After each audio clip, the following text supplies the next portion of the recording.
दोस्तों नमस्कार, मैं हूँ रुमा और आप देख रहे हैं न्यूज़ नशा। दोस्तों, जहां सच की परतें खुलती हैं और सत्ता के गलियारों की असलियत सामने आती है। आज की चर्चा उसी बीजेपी और आरएसएस की है, जिनकी जोड़ी ने दशकों से हिंदुत्व की राजनीति को दिशा दी है। लेकिन अब यही जोड़ी का क्या अंदरूनी खींचतान का शिकार हो रही है। बीजेपी अध्यक्ष पद को लेकर जो मीटिंग 18 अप्रैल को होनी थी, वो अब टल गई है। इसके पीछे क्या रीजन है, इस पर भी आज हम बात करेंगे। और क्या आरएसएस और बीजेपी के बीच नए अध्यक्ष के नाम को लेकर सहमति नहीं बन पा रही है, और क्या नरेंद्र मोदी अमित शाह की जोड़ी से आरएसएस अब खुद को आउटसाइडर महसूस कर रही है। आज की चर्चा में हम इन्हीं सभी सवालों के जवाब जानेंगे और हमारे साथ इस समय मौजूद है senior journalist Pramod Goswami ji. Sir नमस्कार, स्वागत है आपका। सर, मेरा पहला सवाल आपसे यह है कि जो बीजेपी अध्यक्ष की मीटिंग टल गई है, क्या वजह हो सकती है इसके पीछे? क्या वाकई नाम पर सहमति नहीं बन पा रही है, या फिर सत्ता के दो केंद्रों में तनातनी है? इस पूरे मामले को आप कैसे देखते हैं? रोमा जी, ये मुझे लगता है कि लगभग 2-3 साल कह लीजिए कि 2-3 साल से भारतीय जनता पार्टी और संघ के बीच में कहीं न कहीं वैचारिक धरातल पर कुछ सैद्धांतिक चीज़ों को लेके कहीं न कहीं एक मतभेद उभरते रहे हैं। और ये बात भले ही चूँकि भारतीय जनता पार्टी और संघ दोनों में मतभेद हों या न हों, इनकी चर्चाएँ सार्वजनिक रूप से कुछ नहीं आती हैं या वहाँ के लोग नहीं। अभी तक अगर आप संघ की पृष्ठभूमि और भारतीय जनता पार्टी की पृष्ठभूमि को देखें, तो अटल जी के दौर में भी संघ से कहीं न कहीं जब सरकार में थे, तो वैचारिक धरातल पर कुछ चीज़ें ऐसी रहीं कि जो तालमेल नहीं बैठा था या कहीं न कहीं विचारों को लेके एक सैद्धांतिक मतभेद उभरे थे। लेकिन उसके बावजूद भी कहीं ये देखने को नहीं मिला कि भारतीय जनता पार्टी की तरफ से कोई बयान आया हो या संघ की तरफ से बयान आया हो। अगर आप इधर देखें तो इसकी शुरुआत जो नड्डा जी ने की कि अब हमें संघ की ज़रूरत नहीं है, अब हम खुद बालिग हो गए हैं, अभी तक हम नाबालिग थे और अब हमें कोई अपने संरक्षकों की ज़रूरत नहीं है, अब हम अपने पैरों पर खड़े हो गए हैं। ये बात नागवार गुजरी और गुजरना भी चाहिए था। जिसने पैदा किया, जिसने बड़ा किया, पाला-पोसा और उसको ये बताया जाए कि अब आपकी ज़रूरत नहीं है, तो स्वाभाविक है कि उस पर एक मन में मलाल तो पैदा होगा ही, उस संघ को हुआ, लेकिन वो उसने तब भी कोई टिप्पणी नहीं की थी। लेकिन जब ये 24 में 400 पार की बात हुई, उससे भी संघ कहीं सहमत नहीं था कि इस ढंग के बयानों से लेके ऐसे ही इन बयानों को लेके या जिस ढंग के मोदी जी द्वारा जो बड़बोलापन किया जाता रहा है, उस बड़बोलेपन को कहीं न कहीं संघ उसको उसके पक्ष में कभी रहा नहीं या उससे वो समझता था कि ये शायद ये दंभ की बात हो रही है या दंभ से भरी हुई चीज़ें हैं। तो उसको लेकिन कभी सार्वजनिक रूप से नहीं किया। लेकिन 24 में जब परिणाम आए और 400 नहीं, वो तो आधे घट गए, तब फिर संघ ने मतलब उस पर अपना मुंह खोला कि अब ये लगता है कि पानी जो है वो सर से ऊपर जा रहा है। और तब उसने अपनी एक तीखी टिप्पणी, वो भी अपरोक्ष रूप से, परोक्ष रूप से नहीं कहा उसने, भागवत जी ने, और उन्होंने संकेत और संदेश देने की कोशिश की कि अपनी हद में रहो और हद के अगर बाहर आओगे तो फिर आपको दिक्कत होगी। लेकिन फिर भी चूंकि वो जो एक बात मैं कह रहा हूं कि अमित शाह जी और मोदी जी में शायद ये गलतफहमी हो गई कि अब इस देश की राजनीति या चुनाव जो है वो मोदी जी के नाम से ही जीता जा सकता है, दूसरा कोई अब इस देश में विकल्प बचा नहीं है। तो वो जो दम्भ था, उस दम्भ के चलते ये शायद उन लोगों को ये हो गया कि अब जो है हमारी अपरिहार्यता, मोदी जी की और शाह की अपरिहार्यता है भारतीय जनता पार्टी, तो वो शायद नागवार गुजरी। और उसके बाद जब ये अध्यक्ष को बदलने की बात आई, तब फिर संघ ने अपने स्टैंड को या अपनी मंशा को उन्होंने बहुत स्पष्ट रूप से बाहर सार्वजनिक रूप से उन्होंने नहीं कहा, लेकिन भारतीय जनता पार्टी को इन्होंने बहुत स्पष्ट संदेश दे दिया कि अब अति हो गई है। अब भारतीय जनता पार्टी का जो भी अध्यक्ष होगा वो बगैर संघ के विमर्श के या उसके अनुरूप, उसके मूल्यों के अनुरूप जो होगा वही करेगा। सत्ता आप संभालें, संगठन संघ का व्यक्ति संभालेगा। ये टकराव अभी भी बरकरार है, क्योंकि दो नाम, जब संघ ने भी दुखती रख पर हाथ रखा, जब नड्डा जी ने ये बात कही कि मुझे संघ की जरूरत नहीं है, तो उसका एहसास करा दिया संघ ने 24 के चुनाव में कि तुम्हारी हैसियत क्या है और संघ की हैसियत क्या है। तो संघ ने अपनी हैसियत को जता दिया। और उसके बाद फिर जब ये हुआ, तब फिर संघ ने ये कहा कि नहीं, अब इसमें उन लोगों को लाया जाना चाहिए जो संगठन के प्रति वफादार हैं, संगठन की समझ है, पकड़ है, संगठन के लोग या भाजपा के लोग उनके प्रति भरोसा रखते हैं। तो सबसे पहले अगर आपको ध्यान हो, विनीता जी ने जब ये किया था सबसे पहला इस पर एपिसोड, तो उसमें मैं था, तो तब भी मैंने कहा था कि संजय जोशी का नाम सबसे पहले रखा गया, कि संजय जोशी का एक हवा में उछाला गया, ये रखा गया कि अब उनका बनवास खत्म। चूंकि संजय जोशी और मोदी जी, ये 236 के आंकड़े थे। तो संजय जोशी के साथ वसुंधरा नाम भी आ रहा है ना? नहीं, मैं वो तो आ रहा है, लेकिन सबसे पहले संजय जोशी का नाम हवा में उछाला गया संघ की तरफ से। वो इसलिए उछाला गया ताकि उनको मिर्च लगे और ये उनको समझ में आए कि तुम्हारा विकल्प मेरे पास है। इस गलतफहमी में मत रहो कि हमारे पास विकल्प नहीं है।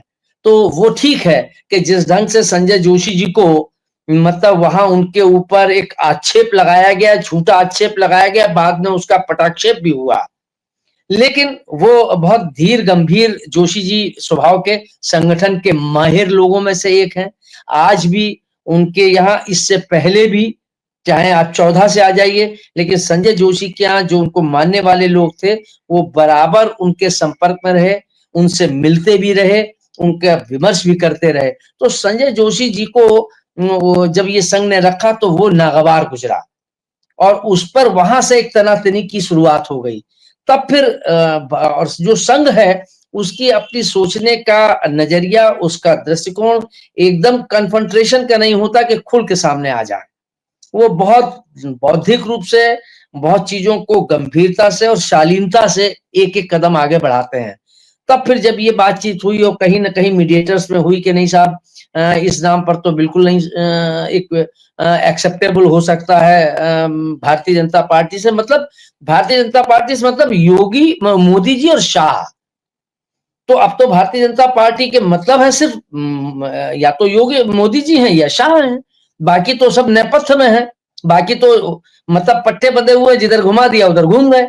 तो वो स्थिति जो भारतीय जनता पार्टी की बन गई, तो उसमें उन्होंने कहा कि ये एक्सेप्टेबल नहीं है। तब फिर संघ ने फिर एक अपना स्टैंड क्लियर किया, बोले ठीक है, अगर वो उनको पसंद नहीं है, हमको कोई आपत्ति नहीं है, उनको हम विड्रॉ कर लेंगे। फिर वसुंधरा जी आएंगी, क्योंकि वसुंधरा जी का भी और उनसे तालमेल 36 का आंकड़ा रहा है मोदी जी से, तो वो आया, उस पर भी वो बिदक गए। तो ऐसे ही फिर बहुत से नाम निकल के आए। शिवराज सिंह जी का भी आया, और भी लोगों का आया, फिर फडणवीस का भी आया। तो ऐसे नाम तो कई चर्चाओं में आए, लेकिन सवाल यही है, कन्फ्रंटेशन अभी भी ये बना हुआ है कि भारतीय जनता पार्टी किसी भी कीमत पर ये नहीं चाहती है कि कोई ऐसा व्यक्ति आए जो मुझसे, मेरी व्यक्तिगत विचार, भारतीय जनता पार्टी की विचारधारा और मोदी और शाह की विचारधारा, इसका फर्क है। ये लोग चाहते हैं कि मेरी विचारधारा से संबंधित हो, और संघ ये चाहती है कि जो संघ की विचारधारा, हिंदुत्व की विचारधारा, भाजपा की विचारधारा से जुड़ा व्यक्ति हो, वो आना चाहिए, व्यक्तिपरक संगठन न बन जाए। ये संघ की नाराजगी है। तो वो उसकी वजह से फिर ये सारी चीजें अभी भी ऊहापोह मची हुई है। लेकिन जहां तक जो 18 तारीख की जिसपे विमर्श होना था, वो इसीलिए टला है कि उसको संघ जो है वो एकदम खुल कर तलवार भाजने में विश्वास नहीं रखती है। वो बहुत चीजों को उन्हीं उन्हीं को मतलब मोदी और शाह को उन्हीं के जो वो पैतरे बदलते हैं, उसी पैतरे पर चल के वो ये बताती है, लेकिन विकल्प धीरे से एक रख देती है कि जो उनको सूटेबल नहीं होता है। तो मुझे लगता है कि 18 की जो डेट बदली है, वो सिर्फ इस वजह से बदली है, वरना संघ इस पर अगर एडमेंट हो जाएगा, हालांकि वो एडमेंट है, लेकिन अभी एडमेंट विमर्श के दौर में है। अब जिस दिन ये नौबत आ जाएगी उस दिन वो ये तय कर देगी कि ये अध्यक्ष होगा। अब उसके बाद फिर ये भी मतलब आप देखिए कि मोदी जी पिछले 10 साल के कार्यकाल में ऐसा नहीं कि महाराष्ट्र नहीं गए और वहां भी गए, लेकिन वो संघ कार्यालय नहीं गए। और अब जब उनको जब उनको ये लगा, तो अभी एक 20-25 महीने भर पहले वो वहां गए और उसमें फिर वो फोटो भी आप देखिए। इस मामले में तो एक्सपर्टीज है इन लोगों की कि उन्होंने फोटो वो डाली है, वो डलवाई कि जिसमें भागवत जी और योगी जी, मोदी जी मतलब इतने आत्मीय पलों में रह रहे हैं कि जैसे न कोई मतभेद था न कोई मतभेद है। तो ये एक बाहर परसेप्शन डालने की कोशिश मोदी जी एंड कंपनी के द्वारा की गई कि आप लोग समझ रहे हो लेकिन ऐसा कुछ है नहीं। लेकिन है ऐसा ही कि अध्यक्ष को लेके असहज है मोदी जी भी, और संघ इस बात के लिए एडमेंट है कि अब व्यक्ति परक विचारधारा का व्यक्ति नहीं होगा, वो संघ परक या भाजपा परक, हिंदुत्व परक वो विचारधारा का व्यक्ति जो होगा, जिसमें संगठनात्मक क्षमता भी होगी, उसको लाया जाएगा। और मुझे अभी भी लगता है कि उसके लिए सबसे उपयुक्त व्यक्ति अगर संघ के पास, वैसे तो ये तो संघ ही तय कर सकता है, लेकिन मुझे लगता है कि संगठनात्मक दृष्टि से, लोगों के संपर्क की दृष्टि से, शालीनता विनम्रता की दृष्टि से संजय जोशी से बेहतर कोई दूसरा वर्तमान परिस्थिति की जो राजनीतिक दौर संघ और इनके बीच में चल रहा है, उसमें इनसे बेहतर कोई अगर है तो संजय जोशी जी हैं कि जो इस अगर जो बिखराव की अगर कोई नौबत पैदा भी होती है अंदरूनी खत्ते में, तो उसको ये चेक एंड बैलेंस करने की सामर्थ्य रखते हैं संजय जोशी जी। सर, अगर संजय जोशी की बात करें जो आरएसएस की पसंद है, तो अगर वो आते हैं तो बीजेपी की रणनीति और चेहरे क्या दोनों बदल सकते हैं क्या? देखिए ये बड़ा गूढ़ प्रश्न है, इसलिए इस पर उनके आने पर मुझे ऐसा नहीं लगता है। यही जो 18 तारीख की जो बैठक है टली है, इन पे ये सारे विमर्श होने हैं कि क्या होना है, ये आएंगे। इनके आने के मतलब एक तो मतलब सीधा है कि अगर संजय जोशी जी संगठनात्मक अध्यक्ष होते हैं, तो वो जो अभी तक पिछले 10 वर्षों में हो रहा था कि जो भारतीय जनता पार्टी का अध्यक्ष स्टैंप था, वो स्टंप नहीं होगा, कि जो उन्होंने पट्टे वाला नहीं होगा जिसके गले में पट्टा पड़ा हो। तो पट्टे वाला अध्यक्ष, पट्टे गले में पट्टे पड़ने वाला अध्यक्ष नहीं होगा। आपकी वो होगा जो सही को सही कहेगा, गलत को गलत कहेगा। ये संघ की अपनी एक बिल्कुल स्पष्ट सोच नजर आ रही है, बाकी तो संघ जाने। जी जी जी। तो जो दूसरी बात, आपकी राय जानना चाहते हैं, अगर वसुंधरा राजे आती हैं तो क्या उनको बीजेपी पसंद कर पाएगी, और अगर आती है तो तब क्या पिक्चर रहेगी? नहीं, तब भी ये चाहे वसुंधरा जी हों और चाहे संजय जोशी जी हों, लेकिन एक बात तो तय है कि अध्यक्ष पे वसुंधरा जी आती हैं तो भी मोदी जी और शाह जो है वो असहज होंगे। और वो भी क्योंकि वो जो राजनाथ सिंह जी ने राजस्थान में पर्ची पकड़ाई थी, और उस समय जो उनका चेहरा था, वो अपने आप में, और पिछले 14 के बाद से जो मोदी जी और वसुंधरा जी के बीच में एक तल्खी सार्वजनिक रूप से दिखाई हो, लेकिन अंदरूनी तौर पर तो स्पष्ट था और सार्वजनिक गलियारे में सब चर्चाएं भी नहीं है और एवरीबडी नोज वेरी वेल कि उनके 36 के आंकड़े हैं। तो वो आएंगे तब भी वही स्थिति होगी, संजय जी आएंगे तब भी वही। लेकिन अगर कहीं इस बात सवाल इसलिए ये टल रहा है बैठक, या इसलिए अध्यक्ष इतने दिन से टल रहा है, और शायद ये पहला मर्तबा है कि जो अध्यक्ष को लेके इतना लंबा कार्यकाल खिंच गया और वहां कोई दूसरा अध्यक्ष तय नहीं हो पा रहा है। तो ये भी है कि संजय जोशी जी को कोई ना कोई एक ऐसी जिम्मेदारी जरूर दी जाएगी कि जो कहीं ना कहीं से वसुंधरा जी को कहीं एक पैरेलल या वसुंधरा जी को कहीं ना कहीं असिस्ट करते नजर आएंगे, या जोशी जी आएंगे तो वसुंधरा जी। तो इसमें कोई दो राय नहीं है कि संगठन में अगर ये दोनों में से कोई भी आता है तो उसमें एक व्यापक फेरबदल तो जरूर होगा, सरकार के ऊपर एक नकेल भी जरूर होगी, और जो दम भरे हुए बयान है उस पर भी अंकुश लगेगी, टिकट के वितरणों पर भी अंकुश लगेगी, जो उनकी कार्यप्रणाली है उस पर भी कहीं ना कहीं चेक एंड बैलेंस का होगा।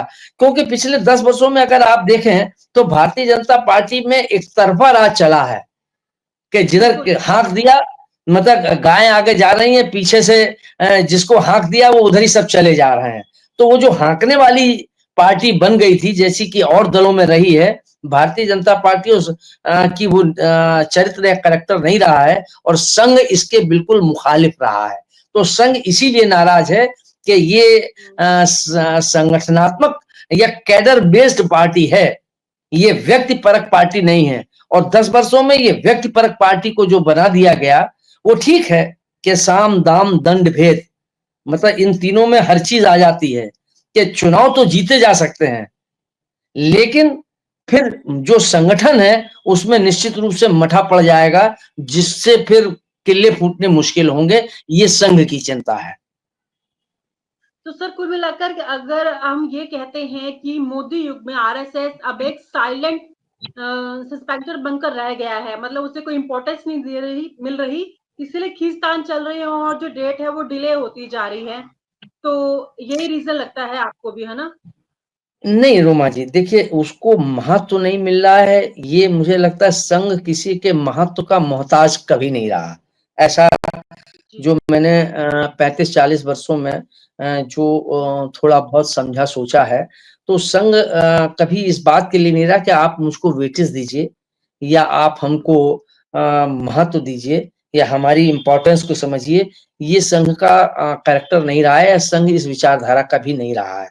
लेकिन अपनी जो उसकी मूल सिद्धांत हैं, उन सिद्धांतों से समझौता करने वाला भी नहीं रहा है, उसके वो मुखालिफ रहा है। और जब ज्यादा हो जाता है तो उसको, तो ये जो व्यक्ति परक, मैंने जो एक बात कही है कि एक व्यक्ति परक राजनीति जो भाजपा में शुरू हुई, जो अन्य दलों में आप ले लीजिए, जो भारतीय जनता पार्टी या संघ या और लोग आलोचना करते रहे कि ये तो व्यक्ति परक पार्टी है, तो वो चूंकि उसके मुखिया वही हो जाते थे इसलिए, लेकिन ये अघोषित, मतलब मुखिया तो रहे लेकिन इनकी अपनी पार्टी बनाई हुई तो जरूर नहीं थी। लेकिन ये हालात वैसे ही पैदा कर दिए इन लोगों ने कि जैसे चाहे वो समाजवादी पार्टी हो, जैसे बहुजन समाज पार्टी हो, जैसे आरजेडी हो, ये जितने भी दल हैं, चाहे टीएमसी हो, चाहे पवार साहब की हो, तो जो व्यक्ति परक पार्टियां हैं, तो उस व्यक्ति परक पार्टी को तोड़ने के लिए संघ अब उठ खड़ा हुआ है। मुझे लगता है कि इसमें संघ समझौता नहीं करेगा। 18 की मीटिंग चले या आने वाले 28 की मीटिंग चले, लेकिन अब संघ इसमें कोई समझौता ऐसा कई लोगों से जो हमारे, हालांकि वो कोई बहुत ऐसा नहीं कि नागपुर से सीधे संपर्क के हों, लेकिन उनकी अपनी कहीं ना कहीं एक महत्व है। उन लोगों से जो मेरी एक निजी तौर पर बातचीत हुई या मैंने जिज्ञासा हुई कि आखिर ये क्या हो रहा है, तो उन्होंने, तो संघ के लोग तो बहुत बिटवीन द लाइंस कोई बात कहते हैं, वो खुल के कोई बात नहीं कहते हैं। लेकिन उसका जो मैंने निकाला उससे तो मुझे यही लगा कि अब संघ इसके लिए बिल्कुल दृढ़ निश्चय है कि अध्यक्ष जो है वो पट्टे वाला नहीं होगा। चलिए, कुल मिलाकर आपने जो अध्यक्ष पद को लेकर और जो डेट को लेकर जो भी आपने अपनी राय रखी, सुनने में काफी दिलचस्प थी और पुराना जो आपने इतिहास भी आज हमारे साथ शेयर किया, उसको भी हमने समझा। इसके लिए आपका बहुत-बहुत शुक्रिया सर। नमस्कार। धन्यवाद। और आप हमसे जुड़े रहने के लिए सब्सक्राइब करें YouTube पर, फॉलो करें Twitter पर और लाइक करें Facebook पर। और ज्यादा जानकारी के लिए आपको टाइप करना होगा सिर्फ न्यूज़ नशा।